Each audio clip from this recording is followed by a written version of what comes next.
గురూజీ 72 గంటల్లోనే ఫోన్ లోని అద్భుతమైన జ్యోతిష్య పరిష్కారం చూపిస్తారు.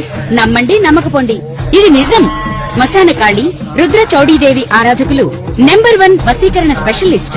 గురూజీ మనిషి పుట్టుక నుండి చనిపోయే వరకు వచ్చే అన్ని క్లిష్టమైన సమస్యలకు పరిష్కారం ఇక్కడ లభిస్తుంది. విద్య, ఉద్యోగం, వ్యవహారం, స్త్రీ ప్రేమ, పెళ్లి, సంతానం, స్త్రీ పురుష వశీకరణం, భూవశం, భార్యాభర్తల కలహాలు, కోర్టు సమస్యలు, విడాకుల సమస్యలు, చేతబడి, అప్పుల బాధ, ఇంకా మీకు ఎలాంటి సమస్యలు ఉన్నా 72 గంటల్లోనే శాశ్వత పరిష్కారం చేయబడింది. ఓం మహాగణాధిపతయే నమః. ఓం గురుభ్యో నమః. ఓం శ్రీమాత్రే నమః.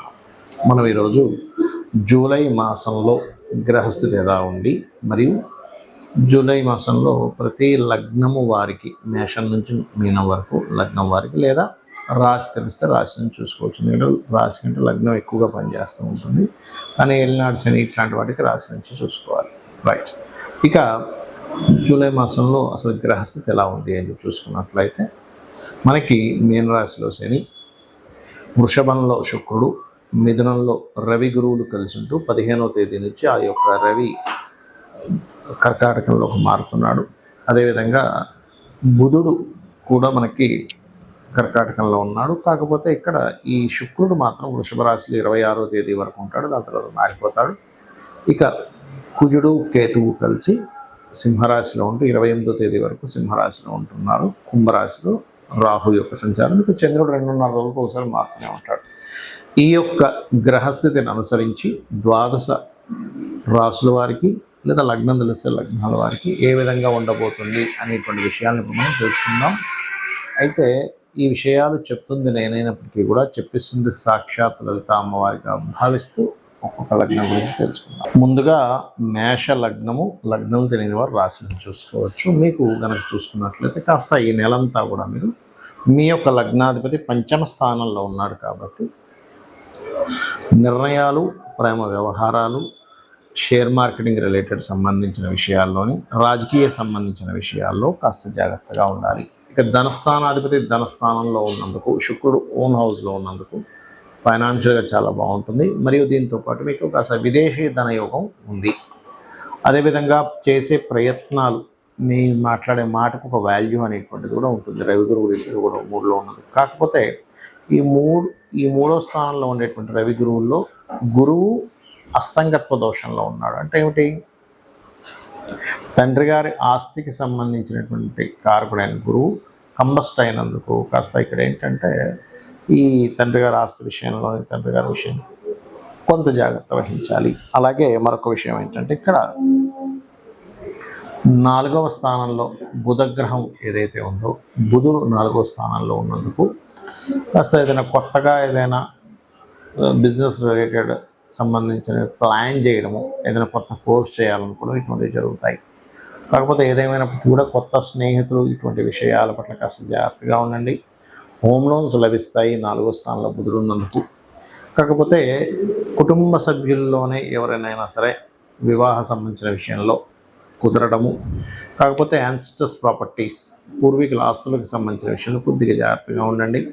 ఉన్న ప్రదేశం కాకుండా ఇతర ప్రదేశాలకి వెళ్ళడం ద్వారా ఉద్యోగ అవకాశాలు బాగా సమకూరుతాయి. అలాగే మరొక విషయం ఏంటంటే ఇక్కడ ఈ 12వ స్థానంలో ఏలినాడు శని యొక్క సంచారం ఉంది కాబట్టి కాస్త ఏదైనా సేవ, ఏదైనా ఆలయాలకు వెళ్ళి అక్కడ సేవ చేయడం కానివ్వండి. మరియు మరొక విషయం ఏంటంటే వీటితో పాటు ఈ 12వ స్థానంలో శని ఉన్నందుకు గోశాలలకు వెళ్ళి గోవులకి బెల్లం తినిపించడము, ఇటువంటివి చేయండి. ఇన్వెస్ట్మెంట్స్ చేసేటప్పుడు 12లో శని ఉన్నప్పుడు లాంగ్ టర్మ్ ఇన్వెస్ట్మెంట్స్ బాగుంటాయి, కానీ షార్ట్ టర్మ్ ఇన్వెస్ట్మెంట్స్ జోలికి మాత్రం పొరపాటును కూడా వెళ్ళకండి. ఇక మీరు నిత్యము చేయవలసిన దేవతారాధన సహజంగానే మేషం వారికి ఏంటంటే 5వ స్థానంలో కుజుడు కేతు ఉన్నందుకు సూర్యుడిని నిత్యము ఆరాధించాలి. కేతు గ్రహం దగ్గర, కుజగ్రహం దగ్గర దీపారాధన చేయడము, స్కందుని గణపతిని ఆరాధన చేయడం అన్ని విధాల చక్కటి ఫలితాలను ఇస్తుంది. కాకపోతే ఇక్కడ మీరు డెసిషన్స్ తీసుకునేటప్పుడు మాత్రం 28వ తేదీ వరకు కాస్త జాగ్రత్తగా తీసుకోవాలి. ఎందుకంటే 28వ తేదీ వరకు ఉన్నటువంటి గ్రహస్థితి తీవ్రమైనటువంటి డెసిషన్స్ తీసుకోవడం, తొందరపాటు పడి తీసుకోవడం, ఆవేశంలో నిర్ణయాలు తీసుకోవడం లాంటివి ఉంటాయి. అది కూడా కొంతమంది ఫ్రెండ్స్ని నమ్మడం, కొత్త ఫ్రెండ్స్ ఎవరైనా పరిచయం అయితే ట్విట్టర్స్ ఇట్లాంటి వాటిల్లో. కాబట్టి మీరు కనుక ఈ రెమెడీ కనుక చేసుకున్నట్లయితే అన్ని విధాలా మీకు బాగుంటుంది. చాలామంది రెండు రకాల భయాలు ఎక్కువగా పెంచుకుంటారు. ఒకటి ఏలినాటి శని, అర్ధాష్టమి శని, అష్టమ శని అనే శని ప్రభావం. రెండోది కాలసర్ప యోగం. ఇక్కడ ఒకటే గుర్తుపెట్టుకోండి, కాలసర్పము యోగం అనేటువంటిది ఏదైతుందో జన్మజాతకానికి అసలు అప్లై చేయకూడదు. అది కాలంలో జరిగే అంశాలు. ఇప్పుడు చూడండి, కాలసర్ప యోగంలో ఉన్నందుకే యుద్ధాలు కానివ్వండి, విమాన ప్రమాదాలు కానివ్వండి, ఇటువంటి వాహన సంబంధించిన ప్రమాదాలు కానివ్వండి, లేకపోతే మనకి మీరు గమనించినట్లయితే కొన్ని దేశాల మధ్యన కానివ్వండి, సునామీలు కానివ్వండి, కరోనా ఇట్లాంటివన్నీ కాలసర్ప యోగంలో వస్తాయి. అంటే కాలానికి ఈ దేశానికి ఇలాగా చెప్పడానికి మాత్రమే. కేవలం సహజంగా ఉండే సర్పదోషాలు వాటికి కూడా పెద్దగా టెన్షన్ పడకుండా రావి చెట్టుకి ప్రదక్షిణం చేసుకోవడము, అక్కడ ఉండేటువంటి సర్పాల మీద పాలు లేనట్లయితే పసుపు నీళ్ళు వేయడం, లేదా సర్ప ప్రతిష్ఠ చేసుకోవడం ద్వారా ఖచ్చితంగా తొలగిపోతుంది. అంతగా భయం వేస్తుందండి, నాకు కాలసర్ప యోగం వల్ల ఆగిపోతున్నాను, మీకు ఇన్నర్ ఫీలింగ్ ఉంటే కాళహస్తికి వెళ్ళరండి. ఈశ్వరానుగ్రహం ఉంటే ఖచ్చితంగా ఏ దోషమైనా పోతుంది. ఇక ఏలినాటి శని విషయంలో కూడా చాలామందికి ఏంటంటే, ఏలినాటి శని ఉంటే ఏమీ పనికిరాదు అనుకుంటారు. నేను చాలా వీడియోలో చెప్పాను, అయ్యా ఏలినాటి శని సమయంలో సీఎంలు పిఎంలు అయిన వారు ఉన్నారు. నరేంద్ర మోడీ గారు కూడా ఏలినాటి శనిలోనే పిఎం అయ్యారు, అర్ధాష్టమిలోనే కంటిన్యూ అయ్యారు. మోడీ గారి దగ్గర నుంచి మనకి చంద్రబాబు నాయుడు గారు, స్వర్గీయ ఎన్టీ రామారావు గారు, జగన్ గారు అందరూ కూడా ఏలినాటి శనిలోనే సీఎంలు పిఎంలు అయిన వాళ్ళు అని చెప్పి. కాబట్టి ఈ ఏలినాటి శని గురించి పెద్దగా మీరు భయపడకండి. కేవలం స్లో అవుతుంది. మనం దాన్ని ఇంకొంచెం ఎక్కువ పెట్టుకునేసరికి దీనివల్ల అవ్వట్లేదేమో అన్నదే మైండ్లో పెట్టుకొని తిరుగుతూ ఉంటాం. దీనికి ఏమీ లేదు, చక్కగా గోవుకి బెల్లం తినిపించడము, అదేవిధంగా కాస్త శ్రమించడం, ఎక్కువ నిద్రపోకుండా పోస్ట్ పోన్ చేయకుండా కింద స్థాయి వాళ్ళని గౌరవించడం చేస్తూ ఉంటే ఏలినాటి శని ప్రభావం తగ్గుతుంది. ఎందుకంటే కార్మికులకి కర్షకులకి కారకుడు. ప్రధానంగా మనం చూసుకోవాల్సింది ఏంటంటే, మన జన్మజాతకంలో లగ్నము నుంచి 12 భావాలు ఎలా ఉన్నాయో చెక్ చేసుకోవాలి. ఎదగలేకపోతున్నాము, శరీర సౌఖ్యం లేదు, శారీరకంగా కష్టమే ఉంది కానీ సుఖం లేదంటే మీ లగ్నం ఎక్కడో పాడైందంటే మీ లగ్నాధిపతి ఎలా ఉన్నాడో చెక్ చేసుకోవాలి.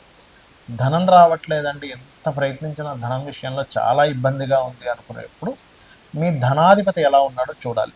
మీ ధనస్థానాధిపతి గనక పాపకర్తెరలో ఉంటే, అది ఏ పాపకర్తెరలో ఉందో దానికి సంబంధించిన రెమెడీ చేసుకుంటే, దానం ఇవ్వడమో గ్రహానికి దీపారాధన చేయడం ద్వారానో పెరుగుతుంది.